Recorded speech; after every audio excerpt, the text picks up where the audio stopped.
আমি সাব্বির। আপনার তো চিনেনি আমাকে। আজ সেনাবাহিনীর মেডেল বিতরণ অনুষ্ঠানে বসে আছি। হঠাৎ মাইকে আমার নাম ডাকা হলো। সবার নজর এখন আমার দিকে। আমাকে ডেকে নেওয়া হলো স্টেজে। আমি একটু অবাক হইনি। আমাকে একটি গোল্ড মেডেল পরিয়ে দেওয়া হলো, সাথে একটি গান। জাতিসংঘ মিশনে অসাধারণ কীর্তির জন্য আমাকে এই সংবর্ধনা দেওয়া হচ্ছে। প্রেসিডেন্ট স্বয়ং হাজির। আমাকে মেডেল পরিয়ে দেওয়ার জন্য ওনার কাছে গেলাম। কংগ্রাচুলেশন মিস্টার সাব্বির, আপনার জন্য আমরা গর্বিত। ধন্যবাদ স্যার। উনি আমাকে মেডেল পরিয়ে দিলেন। বিভিন্ন দেশের বিভিন্ন চ্যানেলের সাংবাদিক আমার ছবি তুলছে। আসলে জাতিসংঘ মিশনে একটা আইল্যান্ডের উপর ছিল বিভিন্ন দেশের সেনারা। সেখানে মিশনে যেতে অনীহা প্রকাশ করে। অনীহা প্রকাশ করারই কথা, কেননা আইল্যান্ডটা অনেক ভয়ঙ্কর। ওখানে গিয়ে কেউ এখনো জীবিত ফিরে আসতে পারেনি। আর আমি ও আমার টিম অক্ষত হয়ে ফিরেছি। সেখানে বিভিন্ন চোরাকারবারি চলতো, সেগুলো বন্ধ করে দিই। এর জন্য আমাকে মেডেল দেওয়া হচ্ছে, প্লাস প্রমোশন। আলাপ আলোচনা পর্ব শেষ। কলিগদের ট্রিট দিলাম, ছুটি পেয়েছি। আজই আমাকে দেশে ফিরতে হবে। আমি এখন আছি আফ্রিকাতে। ক্যাম্পে চলে গেলাম। সকালে এয়ারপোর্টের উদ্দেশ্যে রওনা দিলাম। কয়েক ঘন্টা জার্নির পর শাহজালাল আন্তর্জাতিক বিমানে ল্যান্ড করে। এয়ারপোর্ট থেকে বের হওয়ার সময় আবার সাংবাদিকের সম্মুখীন হতে হলো। অনেক প্রশ্ন জিজ্ঞাসা করলো, কয়েকটার উত্তর দিলাম, দিয়ে বাড়ির উদ্দেশ্যে রওনা দিলাম। রাস্তায় প্রচুর ট্রাফিক। আমাদের দেশে একটাই বড় সমস্যা। গাড়িতে বসেছিলাম, তখনই নজর পড়লো একটা ফুচকার দোকানে। একটা মেয়ে ফুচকা খাচ্ছে। মেয়ে তো নয়, যেন একটা কিউটের ডিব্বা। চুলগুলো বাতাসে উঠছে, জিন্স আর টি শার্ট পরা। একেবারে মনে হচ্ছে রূপ দিয়ে যে কাউকে ঘায়েল করতে পারবে। ফুচকা খাচ্ছে আর গাল বেয়ে ফুচকার পানি পড়ছে। হঠাৎ করে মেয়েটি ভিড়ের মধ্যে মিলিয়ে গেল। আমার গাড়িও ছেড়ে দিল। আপনারা আবার ভাববেন না, মেয়ে দেখলেই আমার নজর পড়ে যায়। এই প্রথম কোনো মেয়েকে এত মনোযোগ দিয়ে দেখলাম। সারা রাস্তা মেয়েটার কথা মাথায় ছিল। আমাদের বাড়িটা ঢাকা থেকে একটু ভেতরে, কোলাহলমুক্ত জায়গায়। মায়ের ইচ্ছেতে এখানে বাড়ি করা হয়েছে। এছাড়াও ঢাকা সহ সিলেট, চট্টগ্রাম, কক্সবাজারেও কয়েকটা বাড়ি আছে। বাবা আমাদের সাথে থাকে না, উনি আরেকটা মহিলাকে বিয়ে করে লন্ডনে থাকেন। বাড়িতে ফেরার পর মাকে ও ছোটো বোনকে সারপ্রাইজ দিতে চেয়েছিলাম, কিন্তু বাড়ি পৌঁছে আমি সারপ্রাইজ হলাম। বাড়িতে মা একটা পার্টির আয়োজন করেছে। পার্টি শেষ হয়ে গেছে। অনেকের সাথে মিট করলাম। চল বাবা, রাত তো অনেক হলো, এবার একটু বিশ্রাম নিবি। অনেক ধকল গেছে তোর উপর। বোনের সাথে কিছুক্ষণ আড্ডা দিলাম। বিছানায় শুয়ে আছি, একটু চোখ বন্ধ করলাম, তখনই মেয়েটার মুখ চোখে ভেসে উঠল। মেয়েটার কথা ভাবতে ভাবতে ঘুমিয়ে পড়লাম। সকালে আরামের ঘুম হারাম হয়ে গেল ছোট বোনের চেঁচামেচিতে। এই ভাইয়া, কতক্ষণ ধরে ডেকে চলছি, সায়ের মতো পড়ে পড়ে ঘুমাচ্ছিস? শুনেও না শোনার ভান করলাম। কিরে, কথা বলছিস না কেন? এই উঠ না। এবার আর থাকতে পারলাম না। কি হয়েছে, একটু ঘুমাতে দিবি নাকি? আম্মু ডাকে, নাস্তা করতে আয়। আচ্ছা, যা আসতেছি। মোহনা চলে গেছে। তাড়াতাড়ি উঠলাম, ফ্রেশ হয়ে নিচে গেলাম। টেবিলে মা বসে আছে নাস্তা নিয়ে, আমার জন্য অপেক্ষা করছে। আমি বাসায় থাকলে আম্মু আমায় ছাড়া নাস্তা করে না। বস বাবা, আমি বেড়ে দিচ্ছি। মা নাস্তা বেড়ে দিচ্ছে, আমি নাস্তা করছিলাম। ঠিক তখনই বাবা বলছিলাম কি, এবার একটা বৌমা নিয়ে আয় না আমার জন্যে। আবার শুরু হয়ে গেল। তোমার কয়টা বৌমা লাগবে যেভাবে বলছো? একটা বৌমা নিয়ে আয় না, ভেঙচি কেটে বলল। যা, কোনো কথাই বলবো না, কিছু বললেই মজা করিস। আরে আরে এখানে কান্নার কি আছে? তোমার বৌমা চাই তো খুব শীঘ্রই পেয়ে যাবে। সত্যি বলছিস? আমার তো বিশ্বাসই হচ্ছে না। নিজের ছেলেকেই বিশ্বাস করো না তুমি? তোমার সাথে কোনো কথা নাই। আরে বাবা, এত রেগে যাচ্ছিস কেন? আমি উঠে চলে এলাম। আমার নাস্তা করাও শেষ। আর আপনারা কি ভাবছেন? আমি যে বললাম খুব শীঘ্রই বৌমা নিয়ে আসবো, আমি কি কাউকে পছন্দ করি? আমি ওই যে মেয়েটার কথা ভেবেই বলছিলাম। কিন্তু সমস্যা হচ্ছে, আমি তো মেয়েটাকে চিনি না, আর মেয়েটার ঠিকানাও জানি না। আপনারা জানলে আমাকে কমেন্ট করে জানাবেন প্লিজ। এসব আকাশ পাতাল ভাবছিলাম, তখনই বিচ্ছু শয়তান মানে মোহনার আগমন। এই ভাইয়া, চল না, আজ আমাকে নিয়ে একটু শপিংয়ে যাবি? তোর না কলেজ আছে? আরে কলেজে যেতে এখনো অনেক টাইম আছে, কেবল 8টা বাজে। ওকে আমার বাইকের পিছনে বসে শপিং মলের উদ্দেশ্যে রওনা দিলাম। বাইক থেমে নেমে শপিং মলে ঢুকলাম। ও ওর জন্য প্লাস আমার জন্য অনেক কিছু কিনছে। যেহেতু শীতকাল ছিল তাই আমি হুডি পরে বসেছিলাম। আমার চেহারা দেখা যাচ্ছিল না, আর আপনারা তো জানেনই আমার পপুলারিটি সোশ্যাল মিডিয়া আর নিউজ পেপারে আমাকে পাবলিশড ফিগার করে দিয়েছে। যেই লুকে আছি আমাকে কেউ চিনবে না। বসে বসে আইসক্রিম পার্লারে আইসক্রিম খাচ্ছিলাম। তখনই আমার নজর পড়ল লিফটে। ওই দিনের মেয়েটি ওই যে ফুচকা খাচ্ছিল, সেই মেয়েটাকে দেখতে পেলাম। এই ভাইয়া, কি দেখছিস? হুম কিরে এই হুম কিরে, অটিস্টিকের মতো হু হু করছিস কেন? মেয়েটাকে লিফটে ঢুকতে দেখে আমার গোর কাটলো। মেয়েটার সাথে আজ যেভাবেই হোক কথা বলতে হবে। দিলাম এক দৌড়। মোহনা পিছন থেকে ডাকছে, কিন্তু সেদিকে আমার বক্ষেপ নেই। আমি ছিলাম 4 তলায় আর ও ছিল 3 তলায়। এতক্ষণে 2য় তলায় নেমে গেছে। আমিও 4র্থ তলায় থেকে দিলাম এক লাফ। আরে ভাই ভাববেন না পড়ে গেছি। রেলিং ঝুলে 3 তলায় নামলাম। এতক্ষণে সবার নজরে পড়ে গেছি। মেয়েটা লিফট থেকে বেরিয়ে গেটের দিকে যাচ্ছে। আমি 3য় তলায় থেকে 2য় তলায় নামলাম। 2য় তলায় থেকে লাফ দিয়ে ডিগবাজি দিয়ে সোজা নিচে লাফ দেওয়াতে আমার কোমর থেকে পিস্তলটা পড়ে গেল। অনেক কুৎসুটভাবে আমাকে ঘিরে ধরেছে। আমার হুডির ঘুমটাও খুলে গেছে। এখন পড়ে গেছি মহা বিপদে। এখন যদি এখানে মিডিয়া এসে পড়ে আর এসব লাফালাফির খবর শুনে, তাহলে আজকে আমার অবস্থা 12টা বাজিয়ে দেবে। যেভাবে হোক এখান থেকে বেরোতে হবে।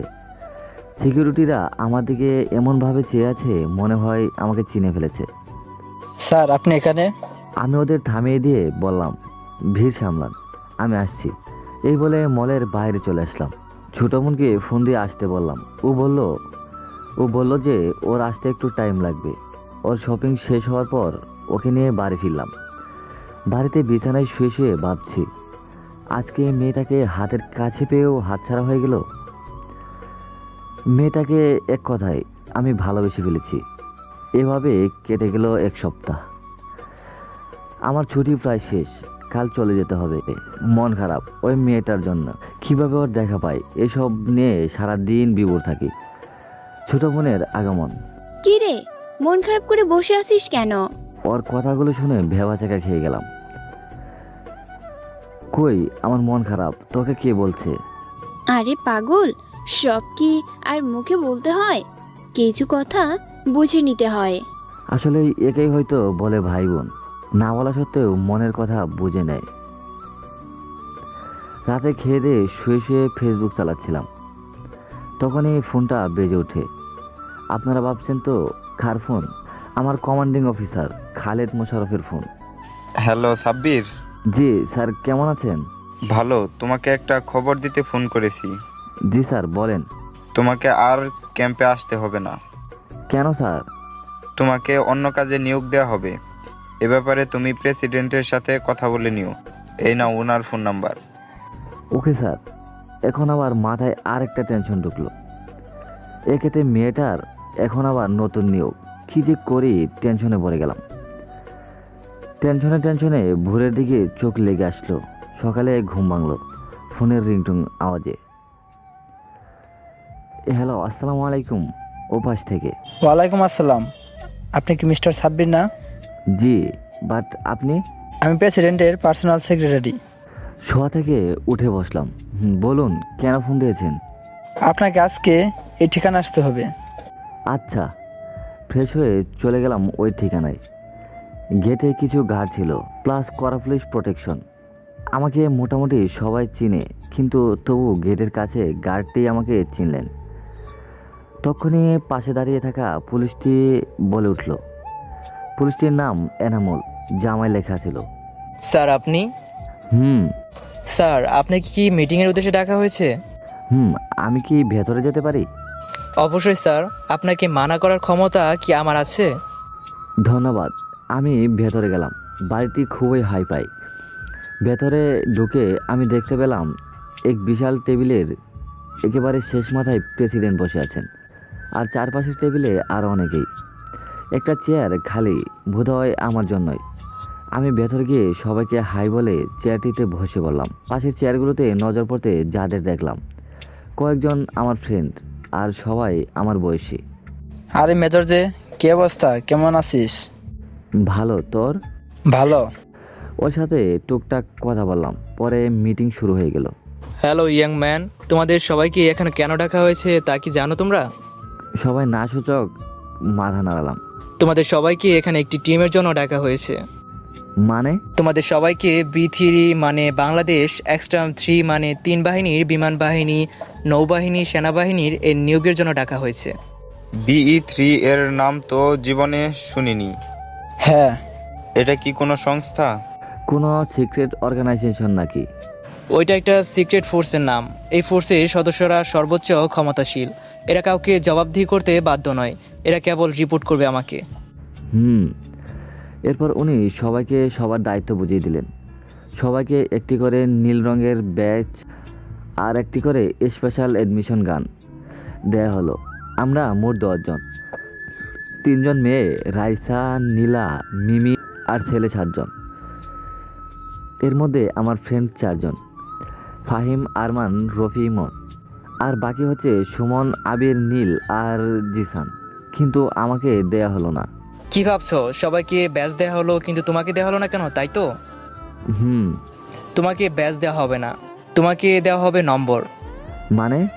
একটা মেশিন আনা হলো, আমার হাতে ওটার ভিতরে ঢুকিয়ে দেওয়া হলো। লেজার দিয়ে হাতে কি যেন আর্ট করা হলো। হাত বের করার পর দেখলাম হাতে কি লেখা, মুহূর্তেই গায়েব হয়ে গেল। এটা কি? এটা তোমার নম্বর, আর এটা কেবল চাঁদের আলোতেই দেখা যাবে। তোমার নম্বর হচ্ছে BE3082590। আর এই নাও তোমার গান, আর তুমি হচ্ছে সবার leader। আমাকে BE3 এর লিডার ঘোষণা করা হয়েছে। আমাকে সবাই কংগ্রেচুলেশন জানাচ্ছে। আসলে আমি ভাবতে পারিনি যে এমনটা হবে। স্যার, আমি? কেন, তোমার কি এতে সংশয় আছে? না, তবু এখানে আরও অনেকেই ছিল, কিন্তু আমাকে কেন টিম লিডার ঘোষণা করা হলো? এখানকার সবার থেকে তোমার দক্ষতা, কম্বার টেকনিক, অস্ত্র সম্বন্ধীয় জ্ঞান, চিপ থেকে শুরু করে বিমান পর্যন্ত তুমি চালাতে সক্ষম। এছাড়াও তোমার ধৈর্য, বিচক্ষণতা, লিডারশিপ আরও অনেক আছে। আরও শুনতে চাও? মানে? হয়েছে, আর কিছু বলতে হবে না। সবাই শোনো, এই সংস্থাটি কেন তৈরি করা হয়েছে জানো? দেশের বাইরে শত্রুদের চাইতে দেশের ভিতরে অনেক বেশি শত্রু বিদ্যমান। তোমাদের কাজ হবে এদের সাফাই করা। তার জন্য তোমাদের সর্বোচ্চ ক্ষমতা দেওয়া হয়েছে। তোমাদের কাজ হবে সিক্রেটলি অপারেশন পরিচালনা করা, আর তোমাদের যাতে কেউ চিনতে না পারে সেই ব্যাপারে তোমরা খেয়াল রাখবে, বিশেষ করে সাব্বির। জি স্যার। তারপর আরও অনেক কিছু ডিসকাস হলো, যেগুলো বলার দরকার নেই। সবাই বেরিয়ে আসলাম বাড়িটি থেকে। সবার গন্তব্য আমার ফার্ম হাউস। আমার ফার্ম হাউসটি আমাদের বাড়ি থেকে অনেকটা দূরে, নির্জন স্থানে।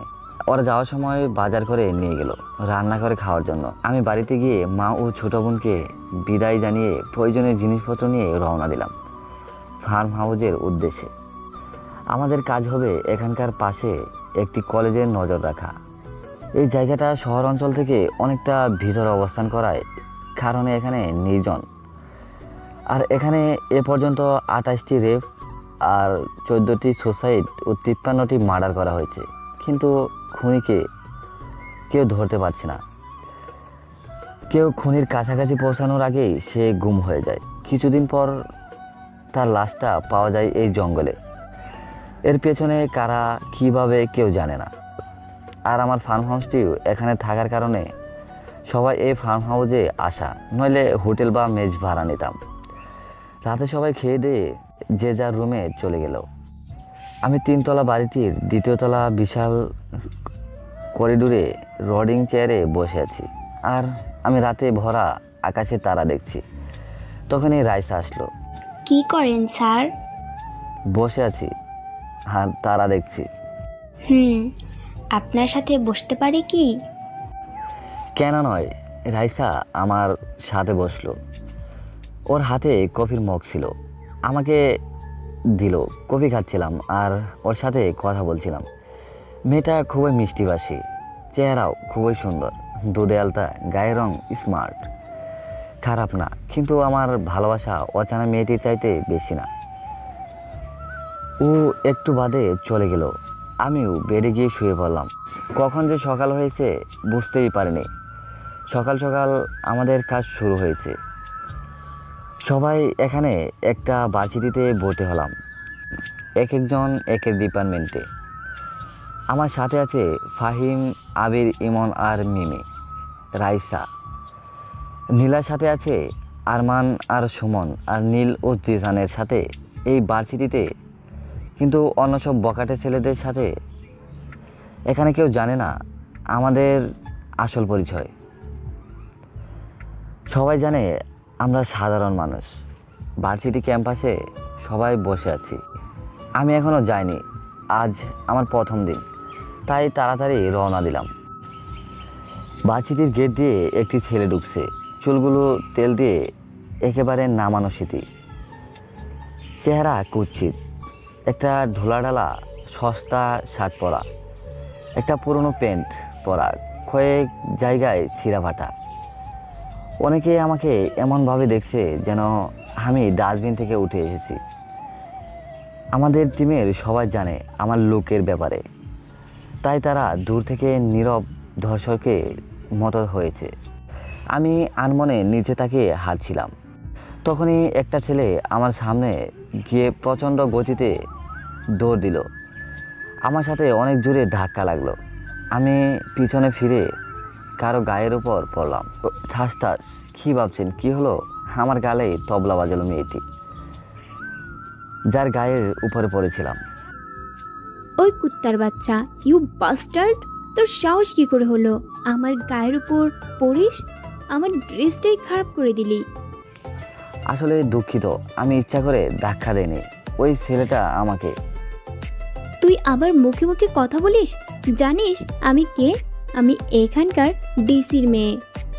আরে মামনি, তুমি যদি জানতে আমি কে, তাহলে তুমি কেন? তোমার বাবাও সামনে দাঁড়ানোর আগে মনে মনে ভাবতো 10 বার। ও ম্যাডাম, সরি, আমাকে মাফ করে দেন। আমি ইচ্ছা করে দেইনি, আর কখনো হবে না। শিওর, মাফ করলাম, যা। আর কখনো যেন আমার সামনে না দেখি। এমনভাবে বললো যেন কুকুর তাড়াচ্ছে। মেয়েটার কাছ থেকে চলে আসলাম। কিছুক্ষণ হলো আমি ক্যাম্পাসের ভিতরে। আমার ফ্রেন্ডরা আমাকে দূর থেকে দেখছে আর ভার্সিটির অবস্থা পর্যবেক্ষণ করছে। আমি একটা গাছের নিচে গিয়ে বসলাম। আবির, ফাহিম, ইমন ওরাও আছে, কিন্তু এমনভাবে যাতে কেউ বুঝতে না পারে যে ওরা আমার সাথে আছে। অন্যদিকে টিমের বাকি মেম্বাররা প্ল্যান মাফিক যে যার মতো কাজ চালিয়ে যাচ্ছে। এই মিশনটি করতে হবে 4 দিনের মধ্যে। আমি বসে বসে অবস্থা পর্যবেক্ষণ করছিলাম। ঠিক তখনই দেখলাম একটা মেয়ে ভার্সিটিতে প্রবেশ করছে। সময় যেন থেমে গেছে। হ্যাঁ, মেয়েটা সেই দিনের মেয়েটি যার ছবি আমার মনে পুরোটা জুড়ে আঁকা। মেয়েটা নীলের ভিতর কালো একটা জিন্স পরেছে, একটা পোলো টি শার্ট পরেছে। আমি মডার্ন ড্রেস তেমন একটা পছন্দ করি না, তাই একটু চোখে বাজছিল। মেয়েটা আসছে, হ্যাঁ, আমার দিকে আসছে। মেয়েটা আমার সামনে এসে বলল, এই যে মিস্টার খ্যাত, জায়গা খালি কর। মুখ দিয়ে কথা বেরোচ্ছে না। কেন? আমি বলছি তাই। আপনি বললে কি উঠতে হবে নাকি? অফকোর্স, চালু করে জায়গা খালি করবি। 2 মিনিট সময় দিলাম। পাশ থেকে একটা মেয়ে যে আমাকে থাপ্পড় দিয়েছিল, সম্ভবত ওর বান্ধবী হবে। কি রে নেহা, কার সাথে কথা বলিস?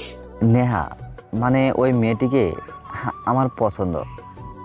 আর বলিস না রুহানি, এই খ্যাতটা কোথা থেকে উড়ে এসে জুড়ে বসেছে আমাদের আড্ডার জায়গাটায়। ওই, ওঠ এখান থেকে। না উঠলে কি করবি? ওই, তোর সাহস তো কম না, আমাদের সাথে তুই তুকারি করিস। তো কি হয়েছে? আসলে আমি কথা বাড়াতাম না, কিন্তু রোহিণীকে দেখে আমার সকালের কথা মনে পড়ে গেছে। মেজাজটা পুরো লাল হয়ে গেছে। তুই এভাবে শুনবি না, দাঁড়া। আমাকে থাপ্পড় মারার আওয়াজে পুরো ভার্সিটির সবাই আমার দিকে তাকিয়ে আছে। আমার চোখ দিয়ে একেবারে আগুন বের হয়ে যাচ্ছে। ওরা কিছুটা ভয় পেয়ে দূরে সরে দাঁড়ালো। আমার টিমমেটরা অনেকে এখানে উপস্থিত আছে, ওরাও তো পারছে না মেয়েটাকে চিবিয়ে খেতে। কি রে, তুই ওভাবে তাকাচ্ছিস কেন? চোখ নামা। কি রে, কথা মাথায় যায় না? চোখ নামা। রোহিণী মারার জন্য হাত উঠালেও নেহা ওকে থামিয়ে দেয়, কিন্তু ও থেমে থাকার পাত্রী না। আবার হাত উঠালে আমি ধরে ফেলি, ওর গালে বসিয়ে দিলাম, লাস্টেরটা একটু জুড়ে দিলাম। ও মাটিতে পড়ে সেন্সলেস হয়ে যায়। সবাই আমার দিকে ভবার্ত দৃষ্টিতে তাকিয়ে আছে। নেহা রুহির পাশে বসে আমার দিকে তাকিয়ে কয়েকবার ডুব গিলল। সবাই এমনভাবে চেয়ে আছে যে চিড়িয়াখানার কোনো অদ্ভুত প্রাণী দেখছে। কেননা ডিচির মেয়েকে আজ পর্যন্ত কেউ থাপ্পড় মারা তো দূরের কথা, কেউ ওর সাথে উঁচু গলায় কথাও বলেনি। আর আমি আর কোনো কথা বাড়ালাম না, উঠে গেলাম। কেননা আমার ক্লাসের টাইম হয়ে যাচ্ছে। ক্লাসে গেলাম। আবির, ফাহিম, ইমন ওরা আমার আগে পিছনে বসে আছে। সবগুলো ক্লাস করলাম। ক্লাস করাটা তো আমার বাহানা, আমার মোটিভ তো খবর জোগাড় করা। ক্লাস করে বেরিয়ে রাস্তায় বেরিয়েছিলাম, তখনই দেখতে পেলাম একটা পুলিশ ভ্যান, কয়েকজন পুলিশ আমার কাছে আসলো। তাদের মধ্যে একজন, তোমাদের মধ্যে সাব্বিরকে কেন অফিসার? তোকে নিয়ে যেতে বলেছে, কে? গেলে দেখতে পারবি। অফিসারের ফল কিন্তু। চুপ থাক, নিয়ে যেতে দে। আর তোরা কেউ থানায় আসবি না। আমাদের আসল পরিচয় কখনো যেন কেউ জানতে না পারে। পুলিশের সাথে ভ্যানে বসলাম। ভ্যান থানায় আসলো না, বরং ডিসির কার্যালয়ে আসলো। এতক্ষণে ব্যাপারটা ক্লিয়ার হলো। ভেতরে প্রবেশ করলাম। আমি ভেতরে ঢুকতেই দেখলাম আমাদের এখনকার পুলিশের ডিসি মোরাদ সাহেব বসে আছেন। তাদের সামনে দুটি চেয়ারে রুহি আর নেহা বসে আছে। আমাকে এখানে ধরে এনেছে কেন? তুই সেই ছেলে যে আমার মেয়েকে থাপ্পড় দিয়েছে? হ্যাঁ, কিন্তু আপনি জানেন কেন দিয়েছি? আমার তো জানার প্রয়োজন নেই। তো কি করতে চান আপনি? আমার মেয়ের গায়ে হাত তোলার জন্য শাস্তি উপভোগ করতে হবে। দেখি কি করেন আপনি। মুস্তাক, ওকে লকআপে ঢুকিয়ে উত্তম মাধ্যম দে। বলার সাথে সাথে একজন পুলিশ এসে আমাকে ধরে লকআপে নিতে নিল। ওয়েট, কেন? অফিসার সেলস কোন দিকে বলুন, আমি নিজেই যাচ্ছি। একটু মুচকি হাসি দিয়ে কথাটা বললাম। অফিসার আমার দিকে ব্রু কুঁচকে তাকালেন, হয়তো আমার হাসির মানে খুঁজছেন। আর আপনারা পাঠক পাঠিকারাও হয়তো আমি হাসলাম কেন ধৈর্য ধরুন, সব জানতে পারবেন। আমাকে একটা রুম দেখানো হলো। আমি সেখানে গেলাম। রোহিণী আর নেহা তো আমার দিকে বেকুবের মতো চেয়ে আছে। কেননা কে চায় নিজের পায়ে কোড়াল মারতো? আর আমি নিজেই মার খেতে যাচ্ছি। রুমে প্রবেশ করার পর দেখলাম অফিসার লাঠিতে তেল মাখাচ্ছে। শার্টটা খুললাম। শার্ট খুলে ওনার দিকে ঘুরতেই উনি আমার দিকে চেয়ে রয়েছেন। আমার সিক্সপ্যাক আর মার্শাল দেখছেন। শুরু করেন। এত সাহস তোর কিভাবে হয়? তোর কলেজে আছে, বলতে হবে। কিছুক্ষণ জোরে জোরে মারার পর মোটা গজারের লাঠি ঠাস করে ভেঙে গেল। এদিকে অফিসার ক্লান্ত হয়ে বসে পড়েছেন আর হাঁপাচ্ছেন। ওদের চোখ এবার কোটর থেকে বেরিয়ে আসার উপক্রম। এবার আমি ওদের জ্বালানোর জন্য ওদের দিকে তাকিয়ে কেবলাগান্তের মতো একটা হাসি দিলাম। তোর পিঠে এটা কিসের দাগ? কোনটা? এইটা গুলির দাগ। গুলির দাগ মানে? আপনার না জানলেও চলবে।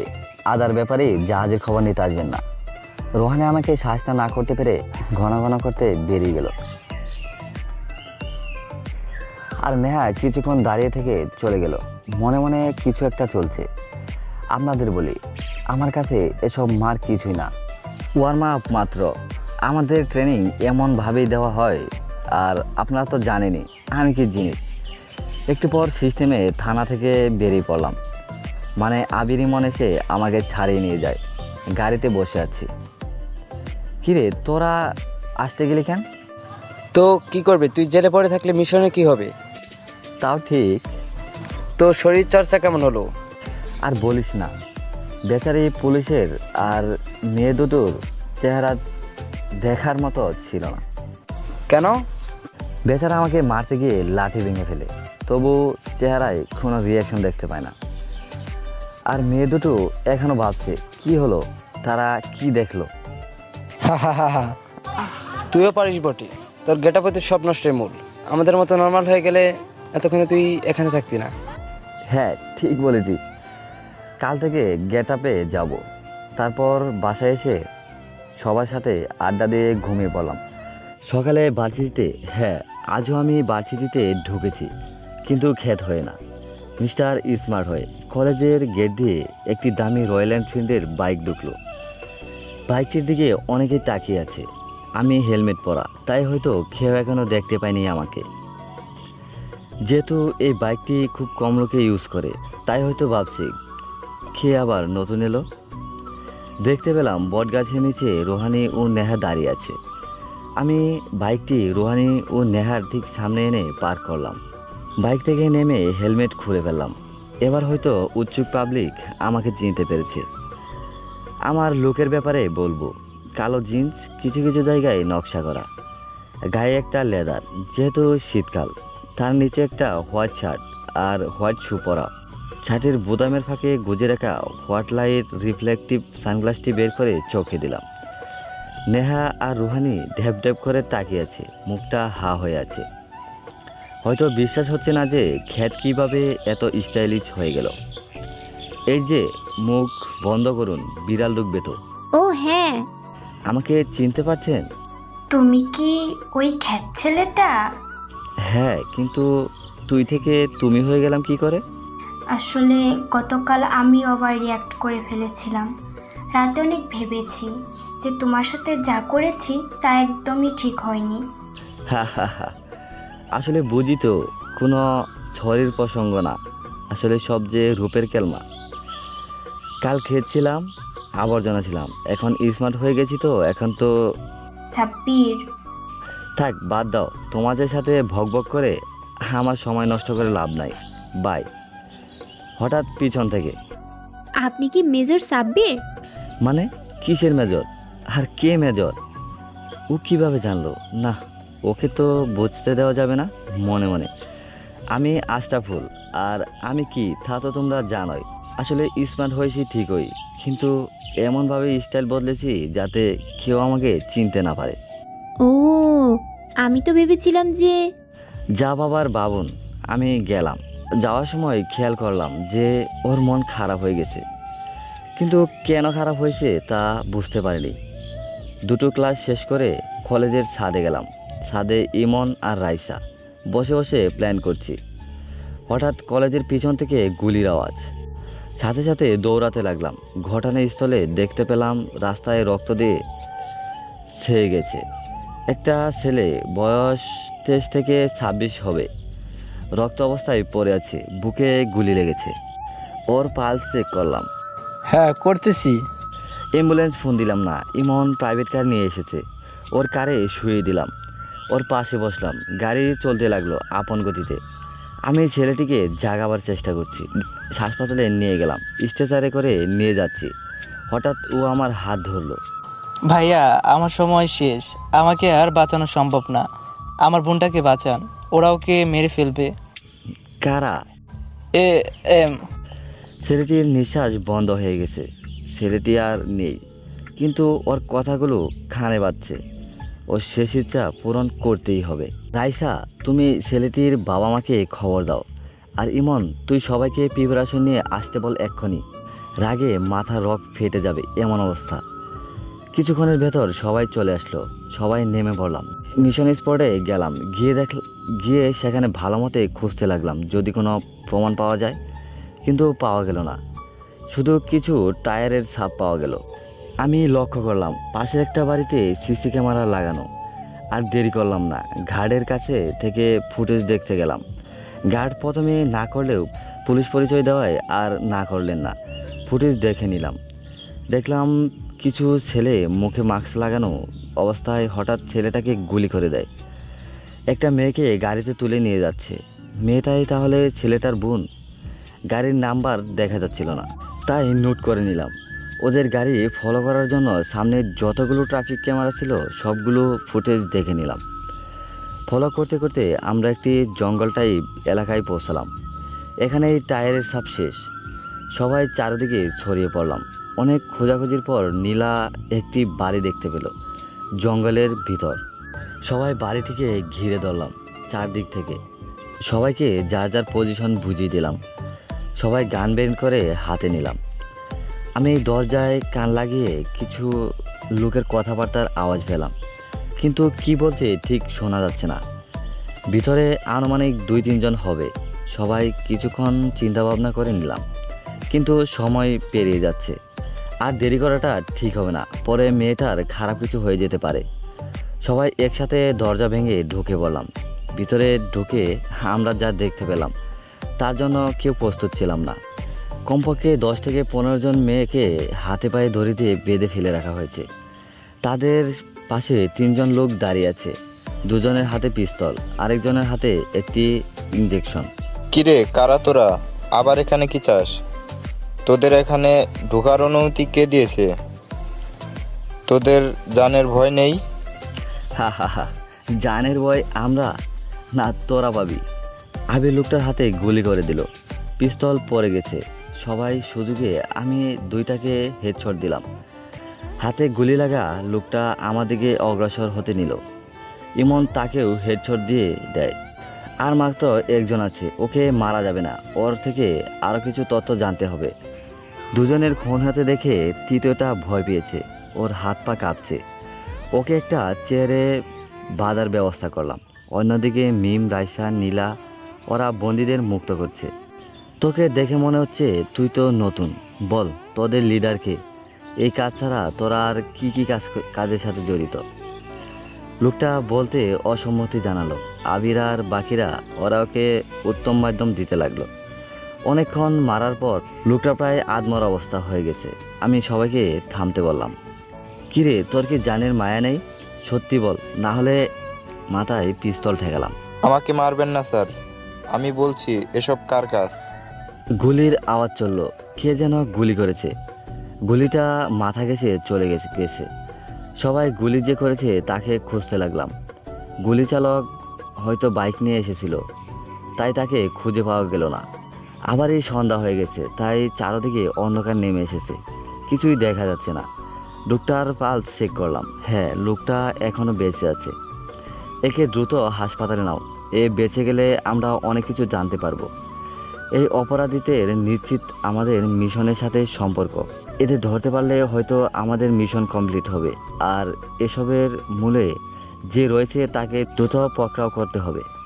হাসপাতালে এখানে একে সময় মতো নিয়ে এসেছেন, নয়তো এর বাচ্চা নেওয়ার সম্ভাবনা ছিল না। ডাক্তার, এর কি জ্ঞান ফিরেছে? মাথায় চোট লেগেছে, জ্ঞান ফিরতে খানিকটা সময় লাগবে। ও আচ্ছা, ধন্যবাদ। আমি সবাইকে ডাকলাম। আমাদের টিমের 2 জন মেয়ে আর ফাহিমকে এখানে রেখে যাব, কারণ খুনি এখানে আবার আসবে ওকে মারার জন্য। আচ্ছা, আমি আছি পাহারায়। মিমার নীলা, তোমরা নার্সের বেশে পাহারা দিবে। Good idea. হুম। আর যেই মেয়েগুলো উদ্ধার হয়েছে তারা কি যার যার বাড়ি পৌঁছে গেছে? জিশান আর নীলা আর সুমন ওদের পৌঁছে দিতে গেছে। ও আচ্ছা, চল আমাদের যেতে হবে। আর এখানে কোনো কিছু হলে আমাকে আপডেট করো। ওকে বস, বাড়িতে চলে আসলাম।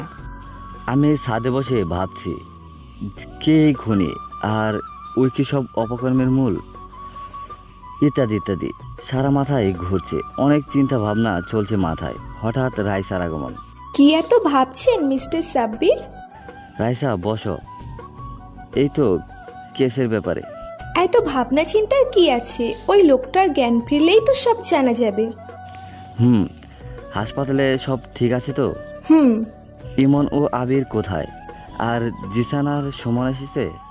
ওরা ঘুমাচ্ছে, আর জিশান আর সুমন মাত্র আসলো, ওরা খাচ্ছে।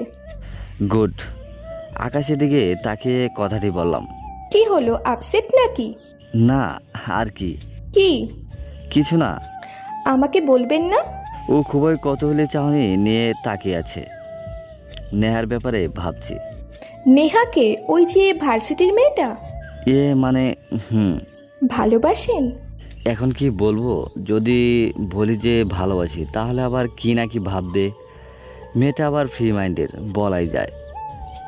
খুব ভালোবাসি। প্রথম দেখাতেই ভালোবেসে ফেলেছি। তারপর ওকে সব খুলে বললাম। ও মাই গড, মেজর সাহেব তলে তলে সিএনজি চালান? সিএনজি মানে? কথার কথা। ও তো কি ভাবলেই হবে না প্রপোজ করবেন? তুমি তো জানোই যে ওদের সাথে কি কি হয়েছে, আর আগে বললে চর থাপ্পড় ছাড়া কপালে আর কিছু জুটতো না। কিন্তু এখন স্মার্ট লুক দেখে হয়তো রাজি হবে। তো দেখি কি করা যায়। আচ্ছা, বেস্ট অফ লাক। ধন্যবাদ। ওর সাথে আরও কিছুক্ষণ আড্ডা দিয়ে খাওয়া দাওয়া করে ঘুমাতে চলে গেলাম। পরের দিন ক্যাম্পাসে বসে আছি, সাথে আমার ফ্রেন্ডরা কয়েকজন, বাকিরা হাসপাতালে নজরদারি করেছে। রাতে নাকি কেউ একজন হাসপাতালে লোকটার কেবিনে ঢুকেছিল, আর তারা নাকি লোকটাকে মারার জন্য চেষ্টা করেছে, কিন্তু হাসপাতালে ওরা থাকায় কিছুই করতে পারেনি। হাসপাতালের গার্ড আরও করা হয়েছে। অন্যদিকে নেহা রোহানি ওদের বান্ধবীদের সাথে আড্ডা দিচ্ছে, আর নেহা বারবার আমার দিকে তাকাচ্ছে। কেমন কেমন যেন মনে হচ্ছে ও আমাকে পর্যবেক্ষণ করেছে। হঠাৎ ক্যাম্পাসে কিছু মোটর সাইকেল ঢুকলো। সবগুলো চালকই বখাটে ধরনের, কারণ চুল কালার করা, কারোর চুলে বখাটে কাটিং দেয়া, আবার অনেকের হাতে হকি স্টিক। সবকটাই বাইক এক জায়গায় সিরিয়ালে পার্ক করা হলো। ওরা বাইক পার্ক করার পর থেকেই শুরু করে দিয়েছে র্যাগিং। আমার সাথে দলবল থেকে হয়তো আমাকে আর ডাকেনি, ডাকলেও কিছু বলতে পারতাম না। ওরা ছেলেদের কম, মেয়েদের বেশি ডাকছে। মেয়েদের সাথে বিভিন্ন কিছু করা হচ্ছে, যেমন নাচতে বলা হয়েছে, অন্য ছেলেদের প্রপোজ করতে বলা হয়েছে, আবার কয়েকটাকে ওড়না ধরে টান দিয়েছে, আবার গাঁজা, ড্রাগ, কোকেন ইত্যাদি নিচ্ছে। আমার মাথা প্রচণ্ড রকমের হট হয়ে যাচ্ছে, মনে হচ্ছে মেশিন গান দিয়ে সব কটাকে গুলি করে মারি। কিন্তু বর্তমানে আমার হাত পা আইনের শিকলে বাঁধা, তাই দর্শক হওয়া ব্যতীত কিছুই করার নেই। হঠাৎ ফোনটা বেজে উঠল। ফোনের স্ক্রিনে লক্ষ্য করলাম মিমি ফোন দিয়েছে। হ্যালো মিমি, বলো, ওইদিকে কি খবর? তাড়াতাড়ি হাসপাতালে আসুন বস। কেন, কোনো সমস্যা? না, ওই লোকটার জ্ঞান ফিরবে কিছুক্ষণের মধ্যে। ও, আমি আসছি, রওনা হলাম হাসপাতালের উদ্দেশ্যে। বের হওয়ার সময় লক্ষ্য করলাম যে নেহা সন্দেহের দৃষ্টিতে তাকিয়ে আছে। হাসপাতাল বেশি একটা দূরে না বারচিটি থেকে, তাই খুব দ্রুতই পৌঁছে গেলাম। স্যার এসেছেন, চলুন জলদি। আমি কতদিন বলেছি আমাকে স্যার স্যার বলবে না, তাও তোমরা শোনো না। স্যার থুক্কু ছাব্বির চেষ্টা করি, বাট হয় না। ওকে বাদ দাও, চলো। কেবিনের দিকে ঢুকলাম। লোকটা আস্তে আস্তে জ্ঞান ফিরেছে। লোকটা সেন্স ফিরার পর পানি চাইলে ওকে পানি দেওয়া হলো। তুই কি বলবি সত্যিটা, নাকি আবার তোকে ট্রিটমেন্ট দিতে হবে? না স্যার, তার প্রয়োজন নেই। আমি সব বলতেছি। যাদের দলে হয়ে কাজ করলাম তারাই আমাকে মেরে ফেলতে দ্বিধা করলো না, আর আপনারা আমার জীবন বাঁচিয়েছেন। স্যার, এসবের পিছনে এই এলাকার সবচেয়ে প্রভাবশালী লোক এমপির ছেলের হাত আছে, কিন্তু সে একা নয়, তার সাথে আরও একজন আছে যাকে কেউ এখন আমরা দেখিনি। সে হচ্ছে মাস্টার মাইন্ড। তার বুদ্ধিতেই সব হয়। তাকে আমি চিনি না। ও, এই কারণেই এদের খুঁজে পেতে এত দেরি হচ্ছে। ওই শালাকে এক্ষুনি খতম করে দিব, চল। মাথা ঠান্ডা কর। তুই কি জানিস যে এলাকার মার্ডার প্লাস রেপ কেসগুলোর জন্য কে দায়ী? স্যার, এমপির ছেলে রুবেল এসব করে না। ও খালি মেয়েদের পাচার কাজ করে আর মাদকদ্রব্য বিক্রয় করে। এর পেছনে ওই যে বললাম না আরেকজন আছে, ওর হাত আছে। বুঝতে পারছি। ফাহিম, এখান থেকে একে সারানোর ব্যবস্থা কর, আর সবাই রেডি হ। আজ ওই হতচ্ছাড়া এমপির ছেলের শেষ দিন। সবাই মাস্ক পরে নিস, যাতে আমাদেরকেও চিনতে না পারে। সবাই জঙ্গলে গাড়ি নিয়ে বসে আছি। এই আস্তানার খবর ওই লোকটাই দিয়েছিল। সবাই অস্ত্র নিয়ে রেডি। সবাই কালোর ভিতরে মেডেল লাগানো আমাদের ড্রেস পরে এসেছি। মেশিন গান, AK-47 ইত্যাদি অস্ত্র নিয়ে এসেছি। থার্মাল স্ক্যানার নিয়ে দিয়ে দেখলাম ভিতরে 20 থেকে 24 জন লোক আছে। আমরা 10 জন, আমাকে নিয়ে 11 জন। দরজায় বুম লাগিয়ে উড়িয়ে দিলাম। সবাই একে একে ভেতরে ঢুকে পড়লাম। দরজার কাছে 3 জন ছিল। ইমন আর ফাহিম তাদের হেডশট দিল।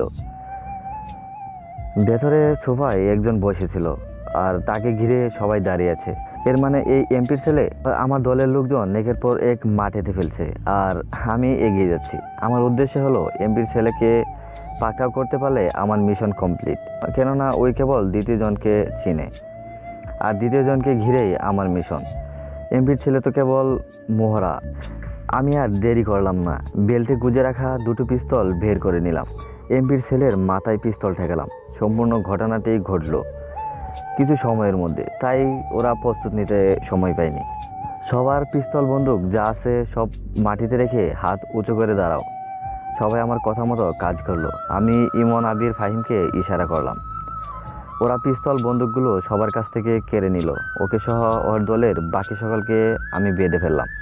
পরে ওর অপরাধের জবাববন্দি নিলাম। প্রথমে অস্বীকার করে, কিছুক্ষণ পেটানো হলো, আস্তে আস্তে সব গল গল করে বলে দেয়। কিন্তু দ্বিতীয় জনের নাম কিছুতেই বলতে চাইলো না। তাকে হিম্বুটাইজ করা হলো, পরে বলে দিল। দ্বিতীয় জনের নাম শুনে আমি সহ সবাই অবাক হই, কেননা আমরা জানি যে ওই ছেলে কেবল বখাটে, কিন্তু ও যে এত বড় সিরিয়াল কিলার তা আমরা ভাবতে পারিনি। ওদের সবার এনকাউন্টার করার নির্দেশ দিলাম। সবাইকে ফায়ারিং এর আওয়াজ শুরু হলো। সারা ঘরে দুয়ার বারুদের গন্ধে ভরে গেল, আর মাটিতে পড়ে রইল প্রাণহীন দেহ। এরা এনকাউন্টারের যোগ্য, কেননা এদের পুলিশে দিলে ক্ষমতার অব্যবহার করে আবার বেরিয়ে আসবে। লাশগুলোকে ক্লিয়ার করার ব্যবস্থা করতে বললাম। মিশন অর্ধেক কমপ্লিট। আর একজন আছে যে সবার মাস্টার মাইন্ডেড। তখনই মোবাইলে একটি কল আসলো। কলটি আমার খবর। হ্যালো স্যার, ভার্সিটির গেট বন্ধ করে দেওয়া হয়েছে। নেহা সহ কিছু মেয়ে ভিতরে আছে। গেট খোলা আছে না, এটা ভার্সিটির প্রতিষ্ঠাতা জলিল সাহেবের বখাটে ছেলের কাজ। আচ্ছা, তুমি নজর রাখো, আমাকে আপডেট করো, আমি আসছি। কলটা যেন আমাকে কাজটা অনেক সহজ করে দিল, কেননা এমপির ছেলে ভাষ্যমতে দ্বিতীয় ছেলেটি হলো ভার্সিটির প্রতিষ্ঠাতার ছেলে অর্ক। আর ওকে মারতে হলে আমার টিমের প্রমাণ প্রয়োজন পড়তো, কিন্তু সময় খুবই কম। আমাদের মিশনের জন্য বরাদ্দ 4 দিন, প্রায় শেষ হয়ে এসেছে। তাই এটা যেন আমাদের সবার কাছে মেঘনা চাইতেই জল। কিন্তু তবু কিছু প্রাণহীন আশঙ্কা আছে, কেননা ওরা খুবই চতুর টাইপের। এখানে আমাদের দেরি করাটা ঠিক হবে না। দেরি হলে আবার আমাদের সুযোগটা হাতছাড়া হয়ে যাবে। ইমন, জিসান, আবির, রাইসাকে নিয়ে নিলাম। ভার্সিটি এখান থেকে অনেকটা দূর। এখন রওনা হলেও কমপক্ষে 2 থেকে 2.5 ঘন্টা সময় লাগবে। এখানে নেহাসহ যে কারো ক্ষতি করতে পারে, আর সময় মতো না গেলে হাতে নাতে ধরতে পারবো না। তাই হেলিকপ্টার ডাকলাম। ফোন করার 10 মিনিটের মধ্যে হেলিকপ্টার চলে আসলো। আমার কেমন যেন মনের ভেতর খসখস করছিল। নেহার টেনশনে মাথার রগ ফেটে যাওয়ার উপক্রম। 15 মিনিটের ভেতরে ভার্সিটিতে চলে আসলাম। এর ভেতরে আমরা আমাদের প্ল্যান সাজিয়ে নিলাম। সবাই রেডি, এখন শুধু সময়ের অপেক্ষা। ভার্সিটির আশেপাশে চলে এসেছি। উপর থেকে দেখা যাচ্ছে যে ভার্সিটির গেটের সামনে অনেক ছাত্রছাত্রী, কিন্তু গেট লাগানো গ্রিলের। গেট ফাঁক দিয়ে দেখা যায় সবাই ভেতরের দিকে তাকিয়ে আছে, হয়তো কিছুর আশায়। হেলিকপ্টারটি কাছে আসতে সবাই উপরে তাকালো। অনেকেই ভাবছে যে এখানে এ সময় কে এলো। হেলিকপ্টার মাঠে ল্যান্ড করলো। সবাই একে একে নামলাম। অনেকেই আমাদের দিকে তাকিয়ে আছে। আমাদের সবাইকে ভার্সিটির সবাই কম বেশি চিনে, কিন্তু কেউ ভাবেনি আমাদের এই লোকে হেলিকপ্টার থেকে নামতে দেখবে। আর দেরি করাটা ঠিক হবে না, তাই সবাইকে প্ল্যান বুঝিয়ে দিলাম। আমি সামনে, আমার 2 পাশে আবির, রাফি, ইমন, আরফান আর ফাহিম ও জিসান। আমার পিছনে সুমন আর রাইসা সহ ওদের চতুর্দিক দিয়ে ভার্সিটির ভিতরের ক্যাম্পাসে ঘিরে ধরলাম। হলরুম থেকে কিসের যেন শব্দ শোনা যাচ্ছে, তাই আস্তে আস্তে দরজার কান দিলাম। ভেতর থেকে 2টি মেয়ের আকুতি শোনা যাচ্ছে। একটা নেহার আর আরেকটা অন্য একটা মেয়ের হয়তো হবে। নেহার গলাটা শুনে আমি নিজেকে ধরে রাখতে পারলাম না। দরজায় অনেক জোরে একটা লাঠি দিলাম। যেহেতু কাঠের দরজা, তাই ভেঙে নিচে পড়ে গেল। ফায়ারিংয়ের আওয়াজ।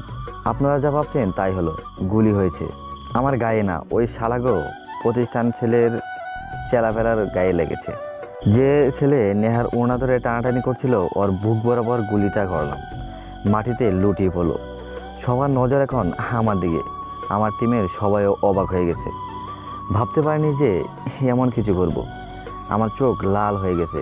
দাঁত কামড়াতে কামড়াতে ওর কাছে গেলাম। আর কয়েকটা গুলি করলাম।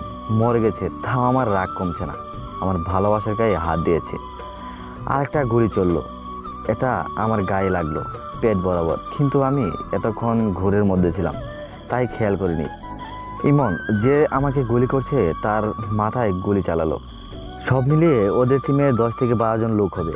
দুটোকে টপকে দিয়েছি। নেহাসহ সবাই আমার দিকে অবাক চাহনিতে তাকিয়ে আছে।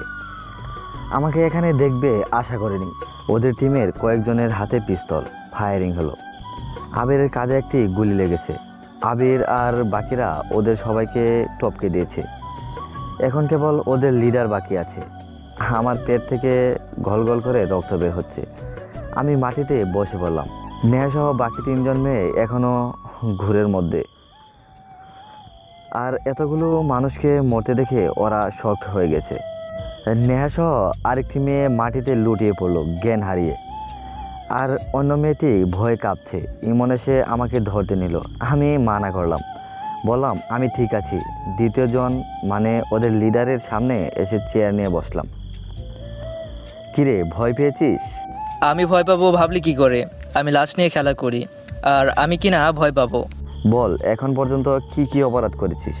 মগের মুলুক নাকি, চাইলি আর পেলি? ওর পায়ে একটি গুলি করলাম। বলবি নাকি উপরে যাবি? হ্যাঁ হ্যাঁ বলছি, আমাকে জানে মারিস না।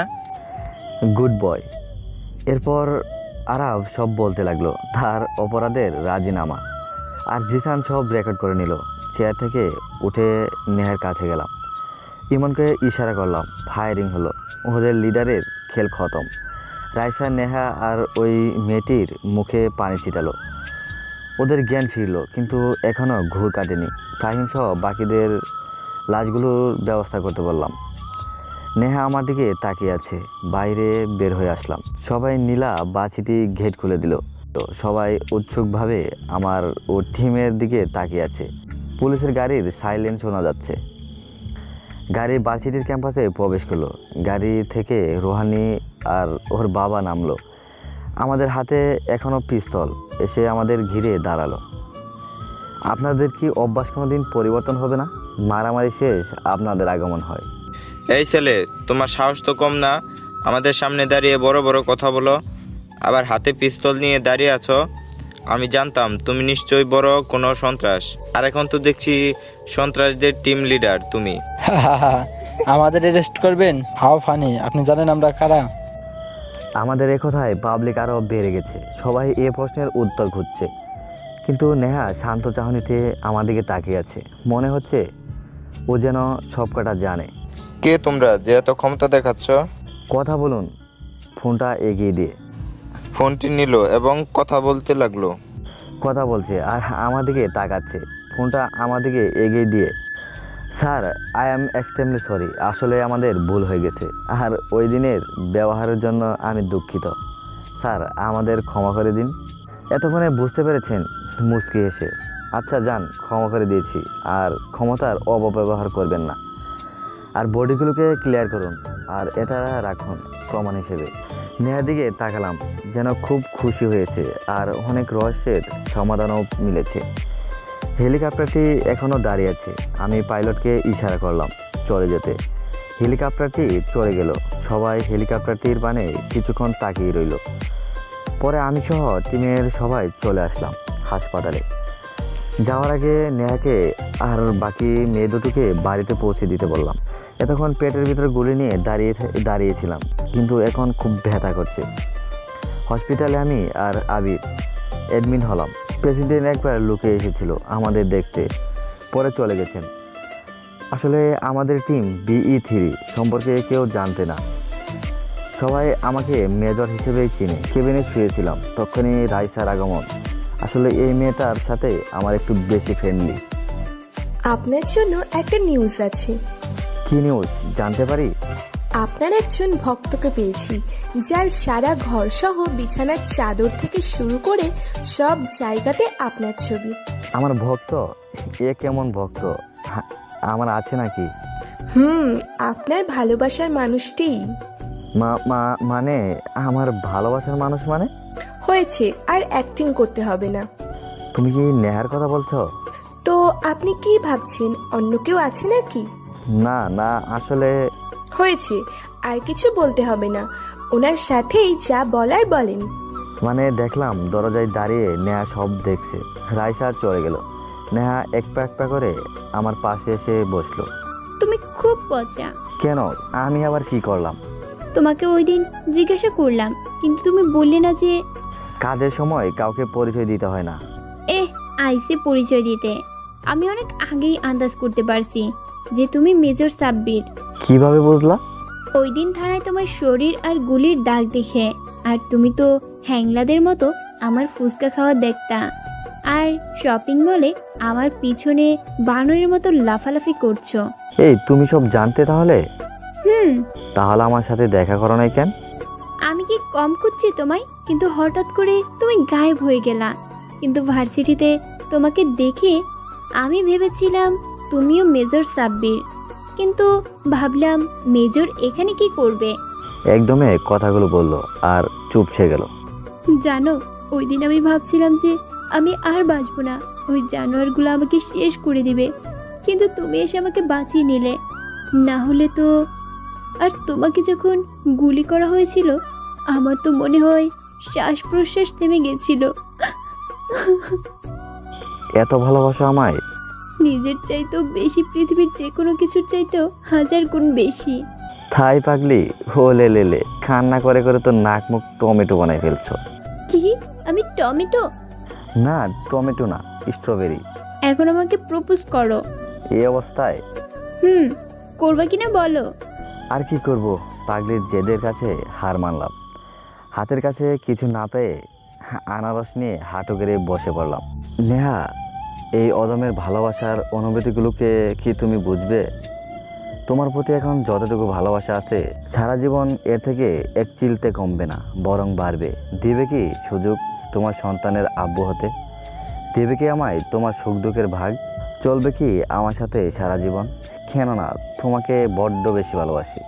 আমিও তোমাকে বড্ড বেশি ভালোবাসি। আমাকে জড়িয়ে ধরলো, পাগলের মতো কিস করতে লাগলো। বাইরে থেকে হুইসেলের এর আওয়াজ পেলাম, দরজা খুলে গেল। আমি আর নেহা থমকে গেছি। জিসান, আবির, ফাহিম, ইমন, নীল, সুমন, রাইসা, মিম, নীলা, আরফান, রাফি সবাই দাঁড়িয়ে আছে। আর অবাক করার বিষয় হলো আমার মা আর বোনও আছে, আর তার পাশে আরও দুজন আছে। নেহা তাদের দেখে লজ্জায় কাচুমাচু হয়ে গেছে। আমার হাতে কামড়ে ধরলো, মানে এরা নেহার বাবা মা। কিরে মেজর সাহেব, জল এত দূর গড়িয়েছে, তলে তলে সিএনজি চালাও আর আমরা চালাই হরতাল।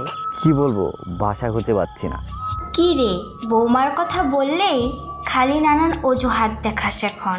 আসলে হয়েছে কি মা? হ্যাঁ, চলেন বেয়ান সাহেবা, আমরা বিয়ের ব্যবস্থা করি। কি ভাবছেন, কি হলো? আরে সবাই মিলে বিয়েটা দিল। সবাই মিলে ছাদে বসে আড্ডা দিচ্ছি, তখনই ইমনের মোবাইলে কল আসলো। সবাই মিলে আমাকে ঠেলে ঠুলে বাসর করে পাঠিয়ে দিল। বাসর করে ঢুকতেই নেহা এসে আমাকে সালাম করলো। আমি আস্তে আস্তে গিয়ে ওর পাশে বসলাম, ঘুমটাটা তুললাম। এত সময় লাগলো কেন আসতে? আসলে হইছে, আর বলতে হবে না। কি বলবো, ভাষা হারিয়ে ফেলছি। একই তো ডানা কাটা পড়ি, তারপর যা লাগছে ওকে, মন চাচ্ছে যেন আজীবন তাকিয়ে থাকি। আমি আস্তে আস্তে ওর থুতনি দিলাম, কপালে একটা ভালোবাসার পরশ এঁকে দিলাম। কি হলো এটা? খালি যুদ্ধ করতে পারেন না অন্য কিছুও পারেন? মানে কি বলতে, আর কিছু বলতে পারলাম না। আমার পাঞ্জাবের কলার খামচি ধরে ঠোঁট দুটি মুখে পুরো নিল। ওর ঠোঁটের মিষ্টি উপভোগ করতে লাগলাম আর হারিয়ে গেলাম। তারপর বাকি সব 18+ জায়গাটার সব ঘটলো। আর আপনারা তো লুচু কেন, এখনও জানেননি? কি ভাবছেন আপনারা লুকিয়ে লুকিয়ে দেখবেন একেবারে গুলি করে মারবো? আর কিছু বলার নাই, এখানে এই গল্প সমাপ্ত।